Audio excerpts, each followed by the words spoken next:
This is an Aston Martin Vanquish. It's a Grand Tourer and has a big engine. It's what happens when you decide you want to treat yourself after a lifetime of hard work. It's a slice of luxury to get you to and from your destination of choice. And choice is what we're talking about today.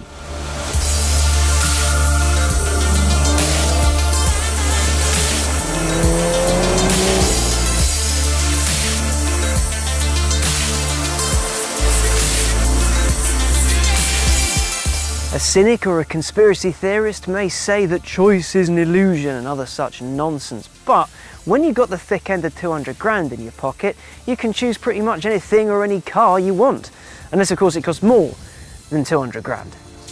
The Vanquish offers plenty of choice. There's colour, trim, toys, all the usual stuff, but it's what you choose to do with it that matters most. You see, this car's party piece is its 6-litre V12.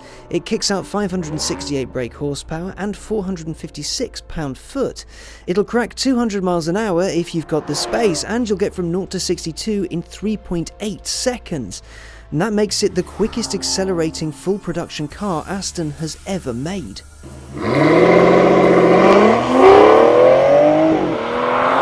Which means there's potential for a lot of silliness indeed.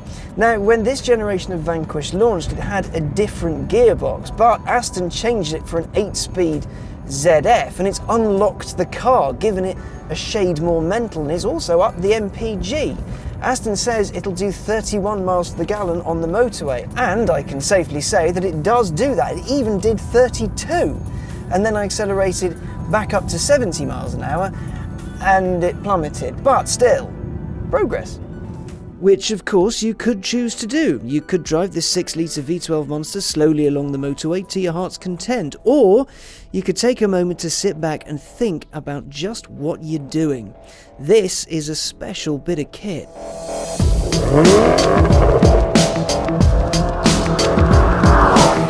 It's a carbon fibre beastie. Now, Aston hasn't done that simply because it's the done thing. They've done it obviously to save weight, but there's some brilliant details within it. Take the boot lid and spoiler combo.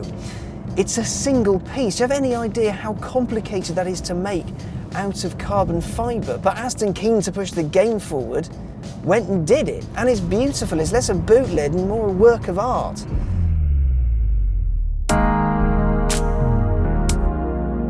In reality, it's not just that. The whole car is stunning. The first Vanquish is the car that really switched me onto Aston Martin, if I'm honest. The DB5 did some of the work, obviously, but that Vanquish, man, it was such a good-looking car. This one is much the same. It's beautiful to look at and to be in. On the rare occasion I see one in town, I can't help but give it an extra long ogle from the pavement. Much the same with this one. As an experience, an Aston Martin is unlike pretty much anything else to drive because it's so smooth and so elegant and so beautiful and so very, very British. But they insist on shoving their massive V12 in just about everything, which means it's awesome, and the soundtrack that goes along with the smoothness and the wonderfulness and the beautifulness and the design and all the brilliance is epic.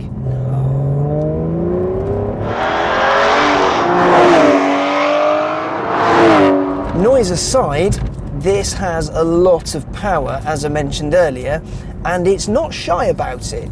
It flies down the road, it pushes you back, it gets from 0 to 60. I know it's claimed in under 4 seconds, but it feels so much faster than that. You're pushed in your seat so hard and you cling on, and just the world goes all blurry.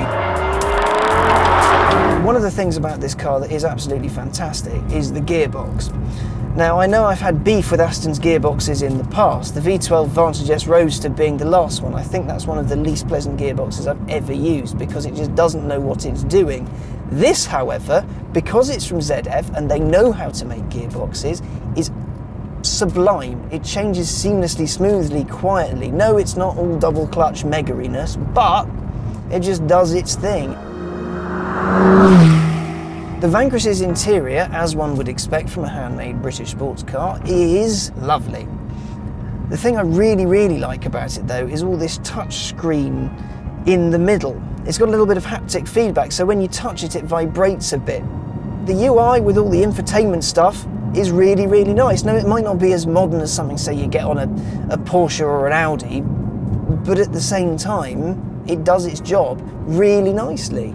My favourite detail is the sport and suspension buttons are on the steering wheel now, so if you're, say, mid-corner and decide you want to make some noise, press the sport button. If you want to adjust the suspension, press the suspension button.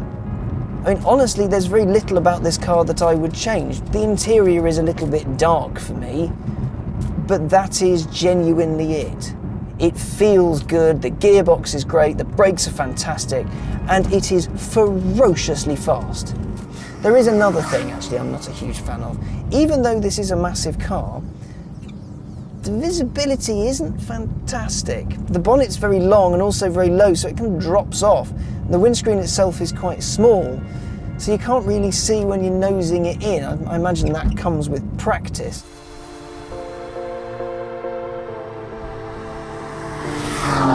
Choice. What can you do with it aside from gorp at it yourself driving it, and listen to its engine? The glory of the Vanquish and big GTs like it is the amount of choice you have with them. You can use it as a daily driver, you could even take it to IKEA and, well, maybe not get a wardrobe, but a small bedside table and some dime bars and some jam. Or you can cross a country in it, or just simply go to the shops and get a pint of milk. But that's not all. Because this is a handmade car, you can have all manner of stuff done to it from the get-go. Want a custom colour? Go ahead. What about a funky interior? Feel free. Just don't try and sell a pink and green combo onto anyone. That is yours for keeps.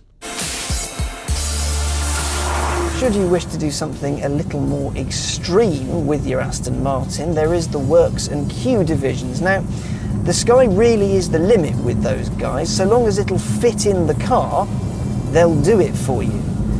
For example, there was a chap with a Rapide who wanted a custom suit rack in the back, so they made it for him. You want it, it'll fit, they'll do it. When a man cannot choose, he ceases to be a man. That's what Anthony Burgess said in A Clockwork Orange.